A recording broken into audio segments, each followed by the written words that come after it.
What's up, guys? I'm gonna try to make this as simple as possible for y'all. Um, like if I was talking to my son, my nephew, my nieces, the young ones, I'm telling them, how to attack life so you could be successful. What to me what success is, and what I find a lot of people find is success is they just want to be able to do what they want, when they want, however they want, and they want to be able to do it with their loved ones.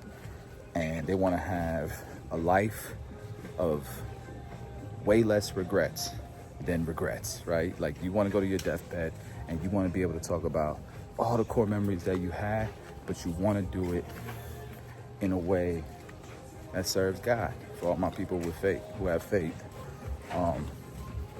and that's really the way to create that life that feels fulfilled, that feels amazing, that doesn't feel like you're wasting time. That's ultimately what people want, regardless if they have a job or they have passive income or financial freedom. People just want a fulfilled life, because a lot of people think it's work your ass off until you don't have to work anymore, and then you can start doing the shit you want to do. But what if you do what you want to do every day and you make money doing it, a good amount of money, and you're happy? That's good too, right? And so I think the way to go to do that and be able to do it as fast as possible is, in the beginning, try everything, do everything, be a shotgun, where, you shoot the shotgun and 100 pellets go flying, or probably more than that. Something's gonna hit. Throwing all the darts at the board, something's gonna hit. I think one of the best ways to describe it is, think about, when you were developing a palate as a kid and you would try new things, and something was like, damn, this is delicious. This is my style, right? This is me. This is me, right? Same shit. As you're coming out, especially 20s, even 30s, man, try shit, bro. Try to make a product. Maybe that shit ain't for you. Try to open a shop. Maybe it don't work out. Maybe you want to be a chef. I don't know, man.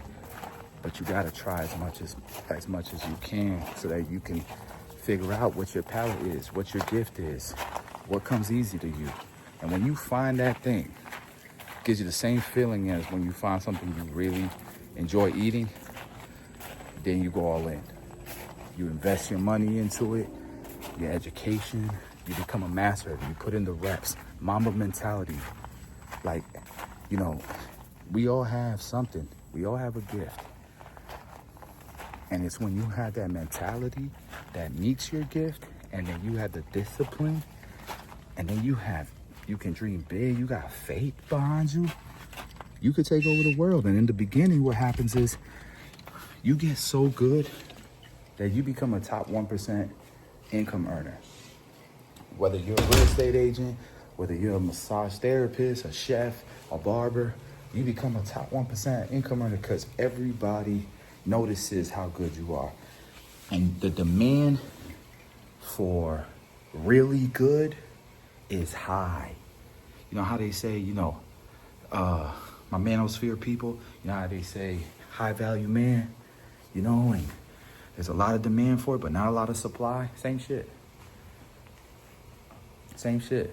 Like for me as a barber, I made a lot of money cutting hair behind the chair. And my reputation grew behind that.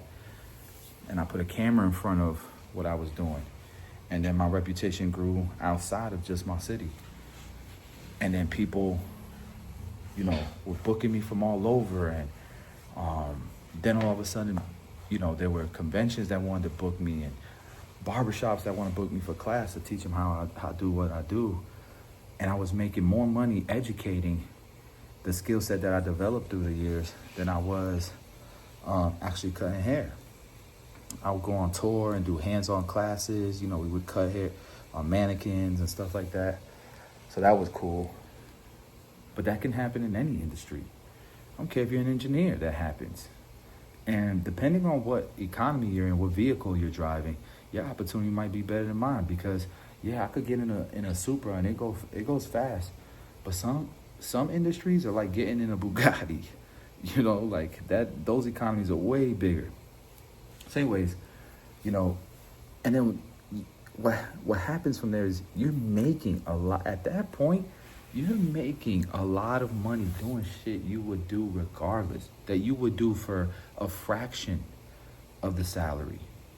And that's when you're in an amazing place in life, where a lot of people will work their asses off. They think they got to be gajillionaires. They got to do Dave Ramsey to have the lifestyle that you already have. But sometimes we stop counting our blessings and we don't even realize it. That's happened to me as well.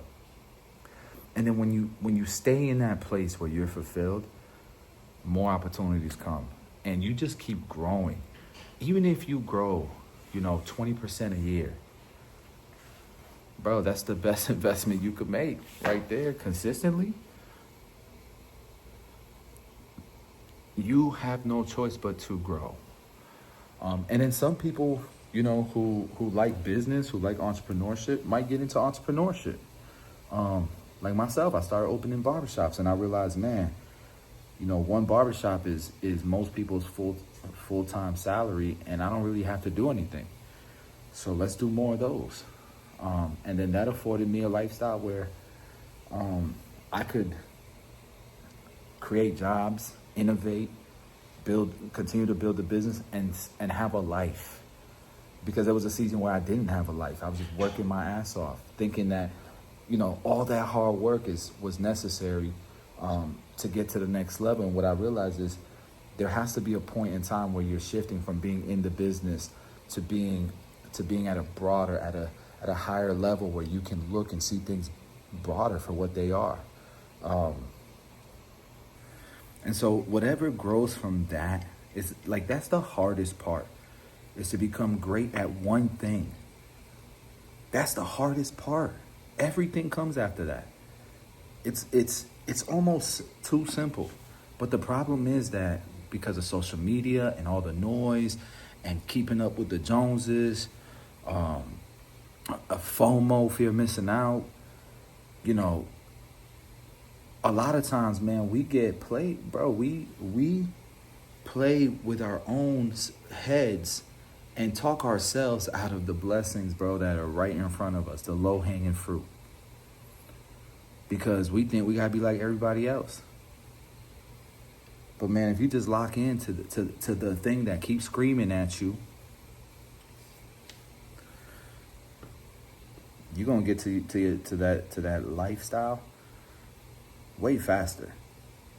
And I'm also not the type that says, money's not important. It is important. But what I'm saying is the journey matters too.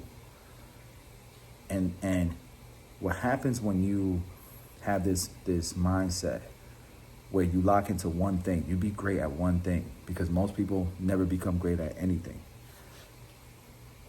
It opens all kinds of doors. Before you know it, brands are reaching out, or the city's reaching out. There's opportunities that open up. You get contracts because people trust you. Your rapport grows. I can use barbering as an analogy, because that's where I built my businesses. And my skill set put on YouTube got me a following, and that following bought my products, and my products blew up, and my barbershops blew up. And being so close to barbers and hearing their stories all the time, I was able to really have I feel like an edge in the market, knowing what barbers wanted, and I capitalized on it. Like not that I capitalized it, but I created the solutions. And that's brought me to where I am today. But it's stuff that I was interested in doing. It sparked my interest. It got me excited. I would work with no problem, stay up all night working with no problem. Not because I was chasing a bag, to be honest with you, even though I do like a bag, because I was in my zone, bro. Some of y'all have felt that before, and you can feel that more often. It's just, you got to stop being distracted. At this point, I looked at a lot of different businesses. I own an accounting firm with clients from all kinds of different industries. I've seen pizzerias that make millions of dollars a year, like one location that makes 7 figures a year, one location. You know, for some people, that might be the dream. Have their own pizzeria, make $1 million a year, and just run one, no stress. That's good. And then you take that capital and you invest it in other things that are more passive. You learn the stock market. You learn options, whatever it may be. You find another passion that you can pour into. And that might be golfing. And who knows, you start something, a product line in the golf industry because you love it. I don't know. At some point you got to stop, because that's my biggest problem is I don't know when to stop. But hopefully this conversation helped you guys. It might be common sense to y'all, but it might also just be confirmation for some of you guys. Sometimes we gotta, even though you've heard this before, sometimes it needs to be brought up again so we can all remember. Thanks, guys.